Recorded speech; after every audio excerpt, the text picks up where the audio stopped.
PAS lantik Tun M sebagai penasihat di 4 negeri. Adakah Mahathir bukan lagi Maha Fir'aun, Maha Zalim atau PAS sanggup jilat ludah sendiri? Ataukah juga langkah ini sebenarnya isyarat pinggirkan Muhyiddin? Ikuti kupasan lanjut bersama saya Amira Akilah dalam Next Step Focus.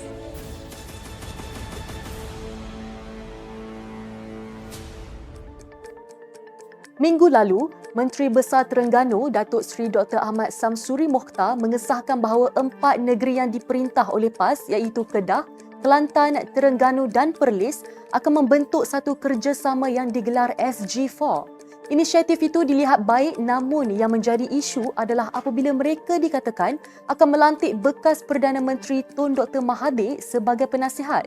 Umum mengetahui sejarah hubungan PAS dan Mahathir melalui proses pertentangan dan perlawanan yang panjang.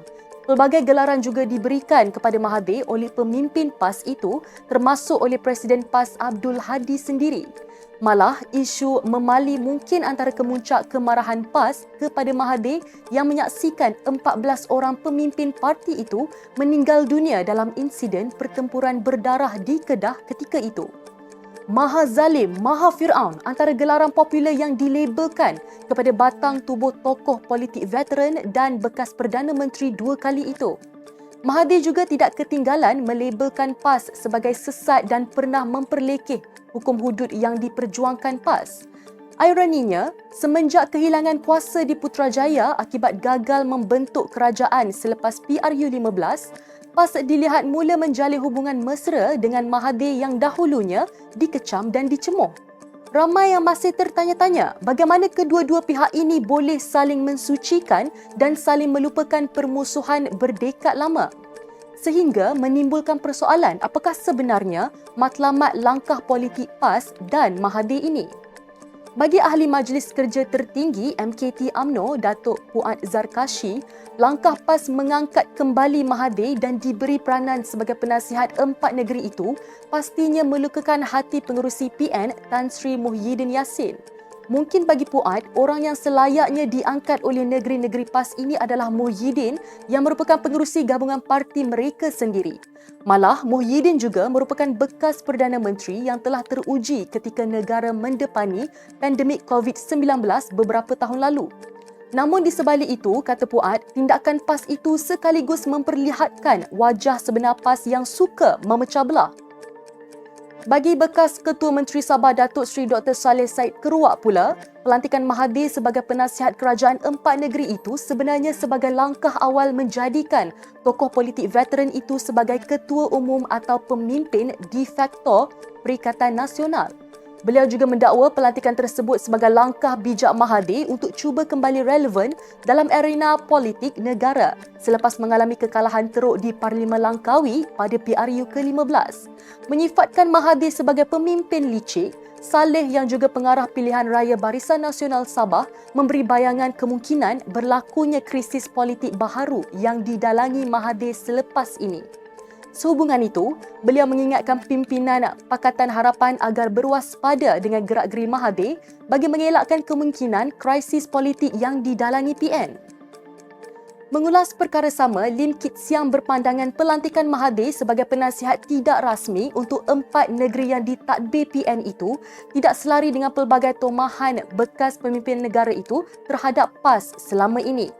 Tokoh veteran DAP itu membangkitkan kembali pandangan Mahathir berkenaan apa yang disebut sebagai amanat Hadi pada 1981 yang mengkafirkan UMNO yang menurutnya Abdul Hadi lah yang telah memecah belahkan orang Melayu Islam di Malaysia. Menurut Lim, dalam buku itu, Mahathir mendakwa berlaku pemulauan dalam keluarga berdasarkan sokongan politik dan ada ahli PAS yang benar-benar menganggap ahli UMNO sebagai kafir. Sementara itu, seorang bekas pemimpin kanan PAS Datuk Muhammad Nakai Ahmad mengingatkan parti itu pernah menggelarkan model ekonomi Mahathir Mohamad sebagai Fir'aunik. Beliau berkata adalah suatu yang ganjil apabila PAS melantik Mahathir sebagai penasihat ekonomi bagi 4 negeri yang ditadbir oleh Perikatan Nasional. Ini kerana PAS katanya sepatutnya membangun ekonomi Islam dan Mahathir bukan ahlinya. Jika mahu membangunkan ekonomi Islam, Nakaim berkata Abdul Hadi yang kini Presiden PAS adalah lebih layak kerana kepakarannya dalam pengetahuan mengenai ekonomi Nabi Yusuf yang boleh diubah sesuai dengan kondisi ekonomi Malaysia. Bagi penulis politik, Shahabuddin Hussein pula, tindakan PAS itu dilihat satu usaha bagi 4 negeri pimpinan parti itu untuk menjauhkan diri daripada kerajaan pusat yang dipimpin Datuk Seri Anwar Ibrahim. Kata Shahabuddin, peranan sebagai penasihat khas bagi 4 negeri itu tidak ubah seperti meletakkan Perdana Menteri tidak rasmi bagi Kelantan, Terengganu, Kedah dan juga Perlis. Ia juga memperlihatkan kegairahan PAS untuk mengikat Mahathir memandangkan Presiden PAS, Hadi Awang nampak begitu meminati Mahathir sejak kebelakangan ini sehingga mengenepikan minatnya terhadap Muhyiddin. Namun demikian, katanya, perkembangan ini seharusnya juga memberi petunjuk kepada Anwar selaku Perdana Menteri dan Kerajaan Pusat agar berpada-pada dalam melayan permintaan negeri-negeri terbabit selepas ini.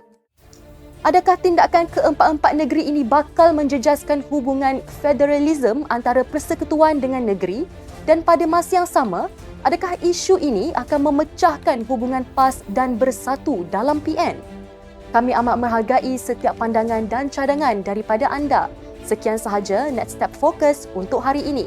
Jangan lupa untuk follow dan Facebook Netstep Malaysia dan subscribe YouTube Netstep TV.